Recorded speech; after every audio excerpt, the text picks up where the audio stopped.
Teil oli nii vägev show, et kui te võidete, kui te olete finaalis Eurovisioonil, kas te saaksite seda veel kuidagi võimsamaks teha, mis te arvate? Okei.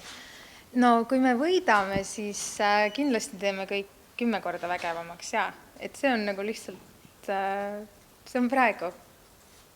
Tead, eestlased on nagu selline hästi huvitav rahvas, et üleüldse, mis puutub võistlemisse, siis ma ei usu eriti võistlemisse ise.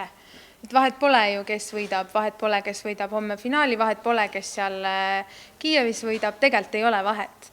Et ma tegelikult üldse ei poolda sellist inimeste vahelist võistlemist, aga kui sa küsid, et kas nagu eestlastel nagu tuhhi on, eestlastel on täiega tuhhi, sellepärast, et no vaata, mis sõjad ja värgid ja särgid me oleme siin üle elanud ja okupatsioonid ja issand, ja oligi, et mingites Rooma nagu kroonikates oli olnud, et kui Rooma sõdalastel oli siis pandud ette, et kuhu võib sõdima minna ja siis oli kirjutatud, et Saaremaale sinna ärge minge, et seal saate kohe kotti.